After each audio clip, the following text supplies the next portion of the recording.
Good afternoon, everyone. My name is Anaili Ramos, and I'm a Senior Academic Advisor at Miami Dade College, the Homestead campus. Today I'm here to talk to you a little bit about how to succeed in college and how to succeed specifically at Miami Dade College. Just to tell you a little bit about my background, I am a Senior Academic Advisor here, which means that I work with the students that arrive straight from high school and join us here at Miami Dade College for their first year to start their college education. So part of my role is to guide students in being successful and really fulfilling their academic goals. Okay, I welcome any questions that you have. Just please go ahead and enter them into the chat, and I gladly answer them throughout the presentation. All right, so one of the first things that worries students is, how am I going to pay for college? So one of the main things that we want to encourage students to do is to complete their FAFSA, which is a free application that you complete through a government website, which is www.fafsa.ed.gov.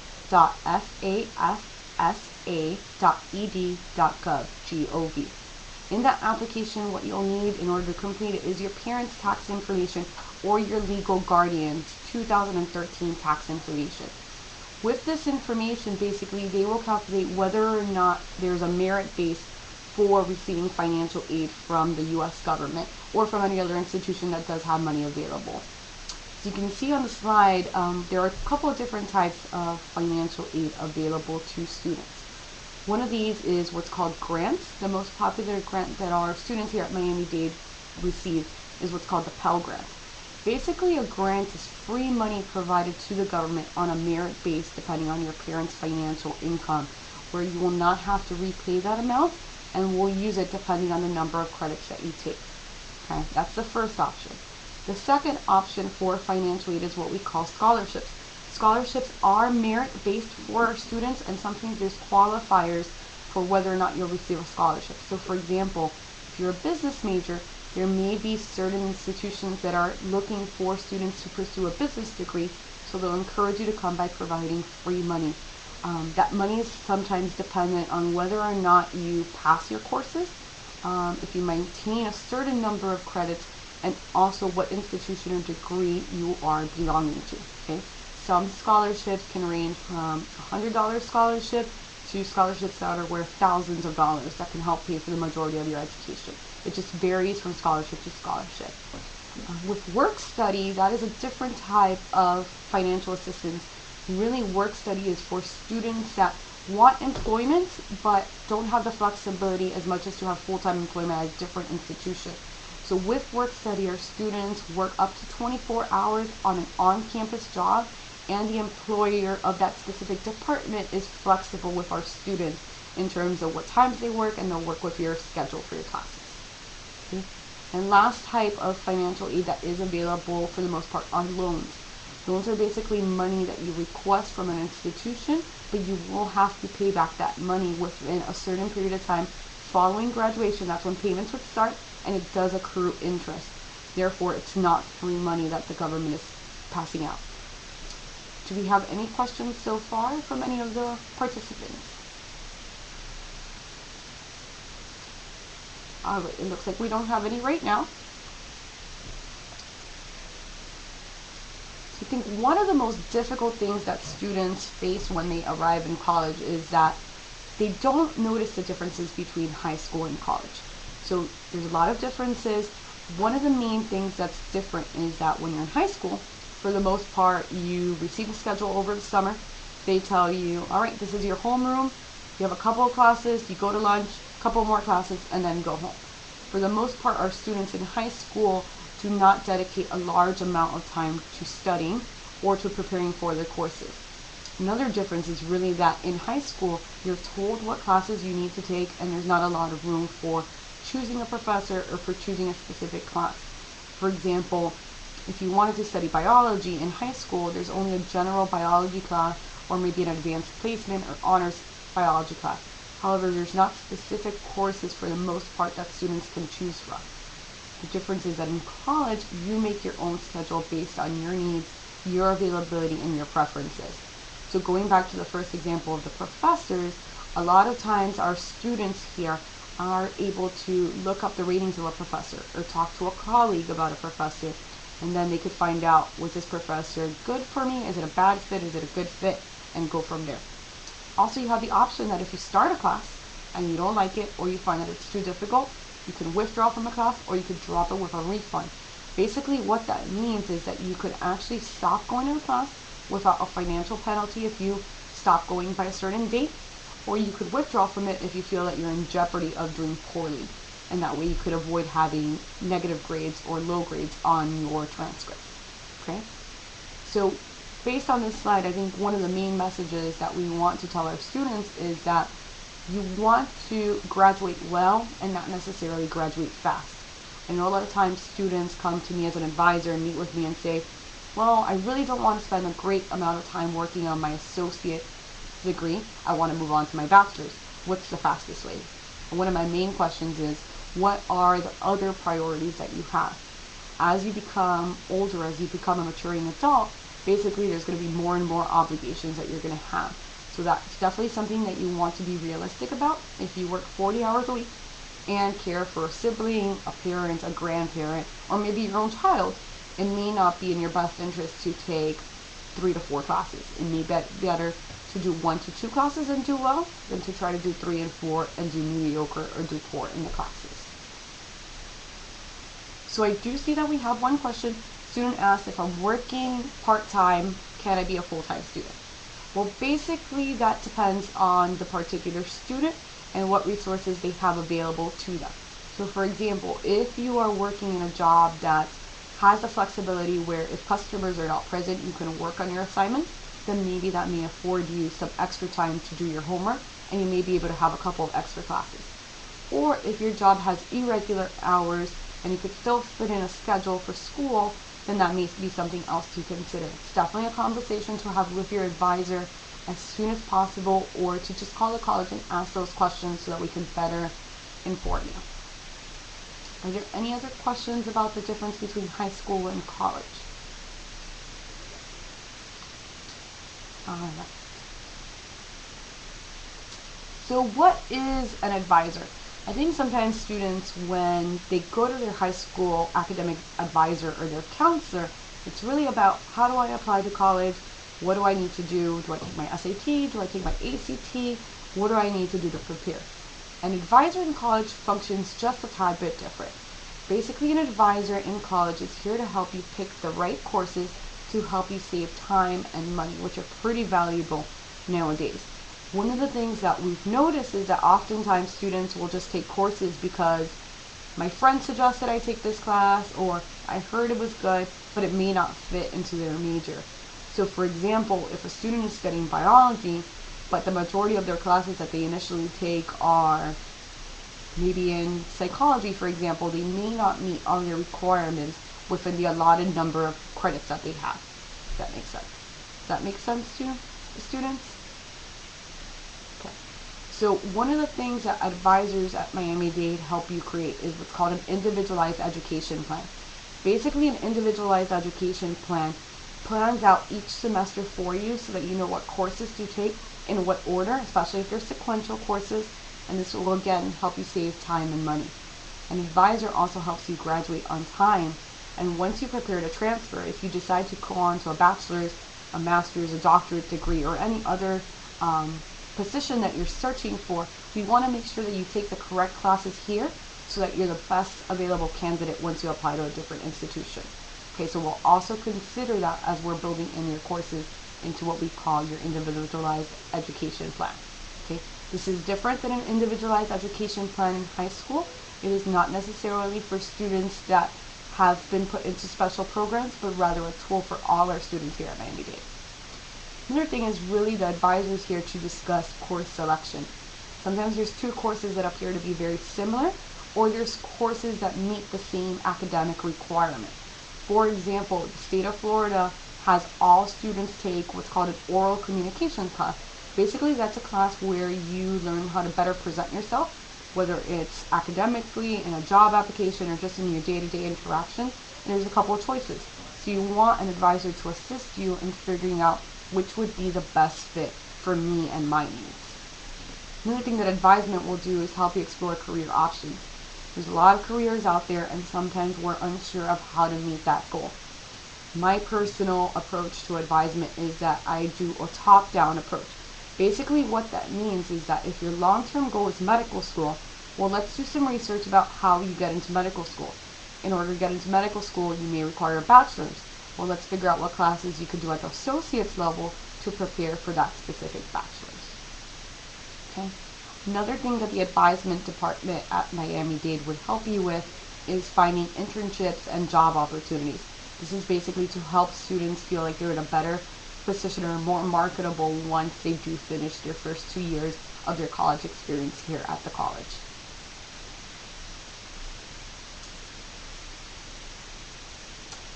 So how do you succeed in college? Again, mentioning what I said before is that college is very different than high school. I think one of the things to keep in mind is that you will probably not have all your courses with the same peers like you did in high school. A lot of times in high school, you start in first period with one classmate and then go throughout your day with the same person. However, at college, you're going to have different relationships with students. You may see students in multiple classes, but you want to really reach out to establish study groups, to establish a peer network, especially reaching out to leaders on campus that may be able to point you in the right direction if you feel more comfortable talking to a peer rather than a professor. Some of the tips that I suggest to students is really arriving in your class on time. I think that's very important. If you arrive a couple of minutes late, some professors will not allow you to stay for class, or they may, have touched on a very important topic and won't go back to repeating the same information. Another thing is really completing your homework and your assignments on time. It's very imperative that you do this, as professors for the majority of the time are not going to be constantly reminding you have an assignment due on so-and-so date. It's more of your responsibility. Some of you may or may not have had what's called a syllabus in your high school classes. This is basically a contract between your professor and the student, which explains these are the requirements of what you need to do in order to succeed in my class or to earn an A in this class. That includes participation, attendance, exams, assignments, presentations, and any other assignments that the professor might include. Basically, the professor is to follow that syllabus. If there's any changes, they will alert the students. Okay. There's also what's called office hours. Office hours are basically a certain time that the professor has set aside to meet with students on a one-on-one basis. For the most part, our classes here at Miami Dade College are small.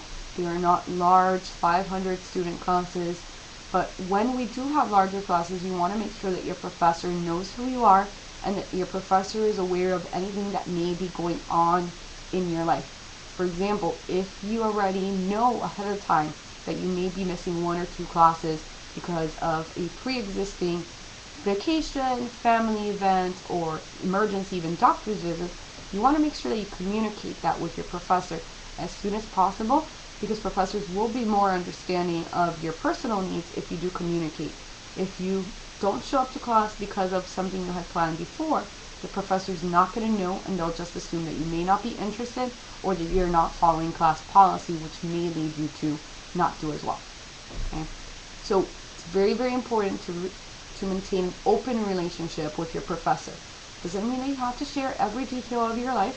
However, you do want to keep them in the loop of anything that might interfere with your academic performance. I think I briefly touched upon this earlier, but you really want to make sure that you take courses and professors that fit your needs, and not necessarily because that's what my friends are taking or what a parent suggested. You want to touch base with an advisor as often as possible to make sure you're on the right track, and also with professors. Open communication is really the key to being successful within Miami Dade College or any other institution of higher education that you choose. Any questions on that right now? I believe I do have a question right here. One of the questions is, what kind of degrees does Miami Dade College offer? Well, we offer a multitude of programs of study. We actually have over 300 programs of study here at Miami Dade. You may have heard about some of these throughout the other presentations that you may have attended today on our virtual open house. Basically, the 2 major categories are what we call an Associate of Arts and an Associate of Science degree. Primary difference between those two is that an Associate of Arts really focuses on preparing a student in terms of general education and some electives in preparation for transfer to another institution to complete a bachelor's degree or any other higher degree. The associate in science, on the other hand, is for students that really want to get something higher than a high school diploma or higher than a GED, but they don't have a lot of time to dedicate to continuing their education for 4, 5, 6 years down the line.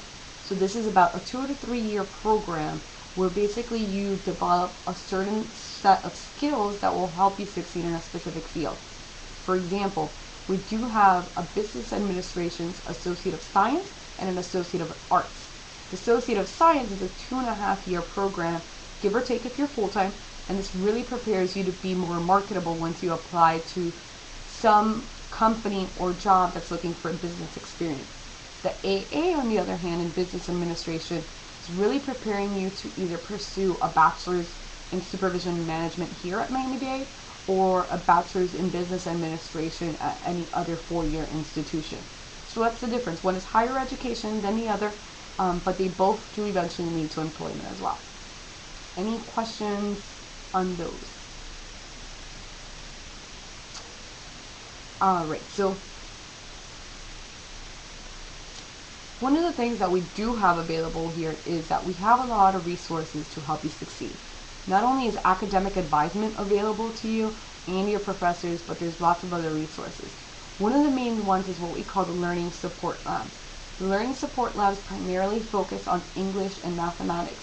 With those two areas, there are tutors available.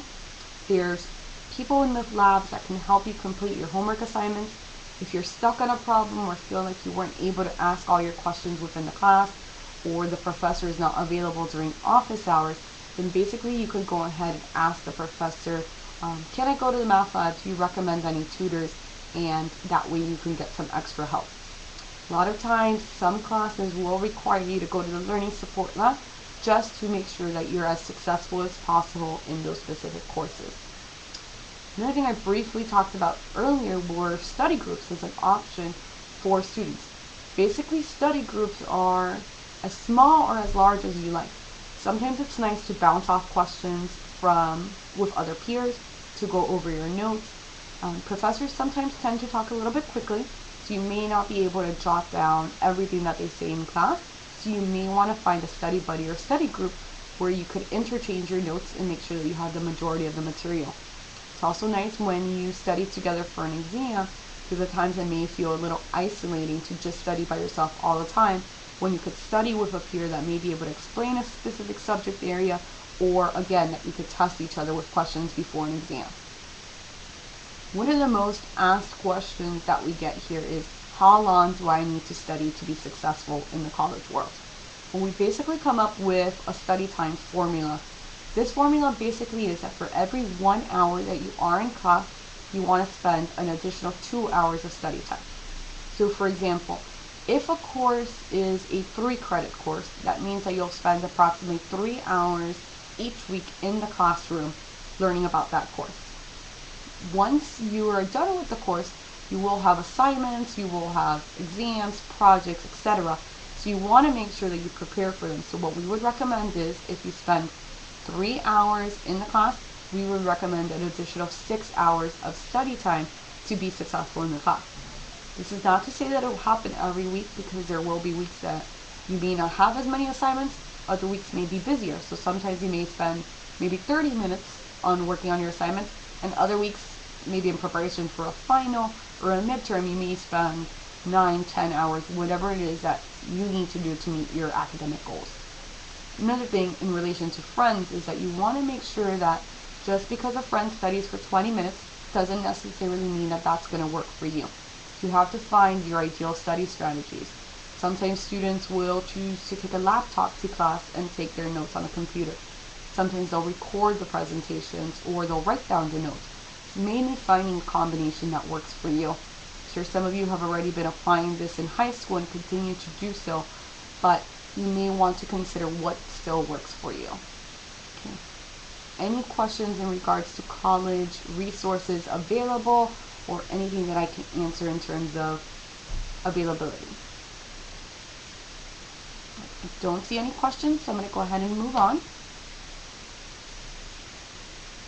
For the most part, I've been focusing on the academic piece of Miami-Dade College, but I think to really be successful in college, you have to have a variety of activities included as well.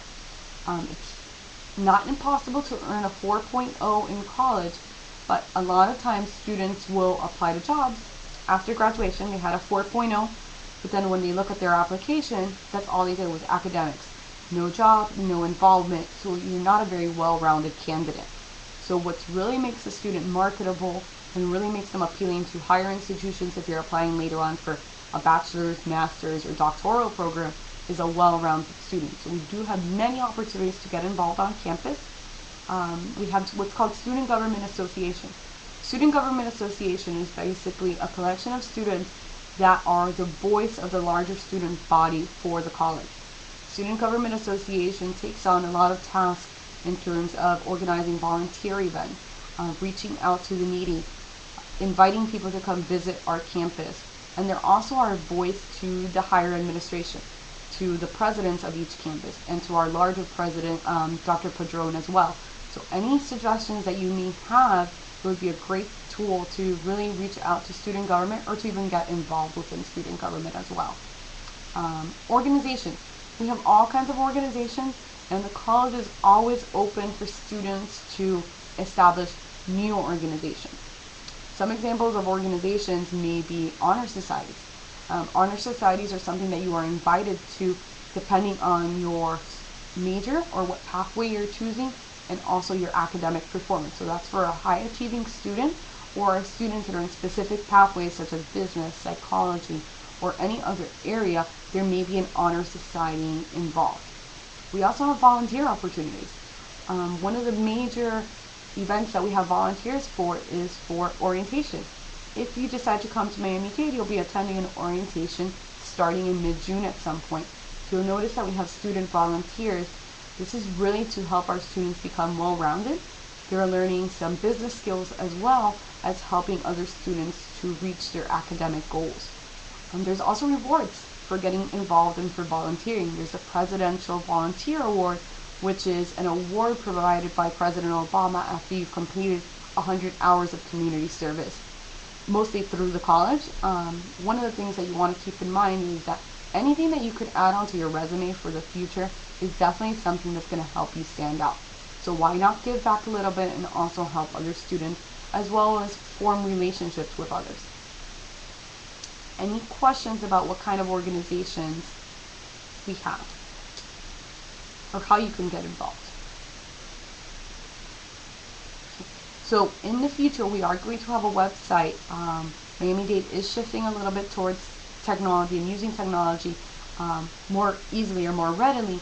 One of the things that we're going to have is a list of all the organizations that are available at each campus, as well as all the events that we will be having. Miami-Dade is very well known for a lot of cultural events, including the book fair and the film festival that are held each year at the Wilson campus downtown. So those are things that students can also get involved in, or just simply participate by being an attendee at the events. Okay.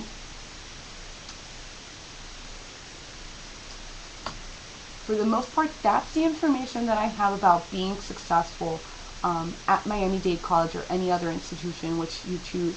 One thing I do want you to keep in mind that I mentioned earlier is that at times it's better to graduate well than to graduate fast, and that no question is a silly question. So you always want to reach out to an advisor, a professor, or a peer, because if you have the question, most likely one of your peers or someone else has a similar question as well.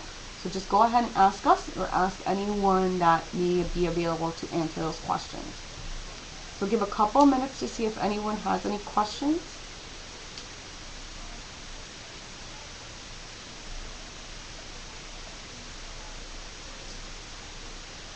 I do have one question, which is, can my parents find out information about my academic grades?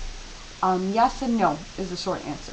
So there is something called FERPA, which basically protects our students that are 18 years or above from their educational information to be disclosed to outside parties. Basically what this means is that your academic information is protected as long as you're not at risk of hurting yourself, or there's another risk associated with us sharing that with not sharing that information. So if we were to withhold it and that puts you at risk, then that would allow us to disclose the information. Otherwise, you would have to give written permission for us to share any information on your academic performance to your parents if you are over the age of 18. Other questions?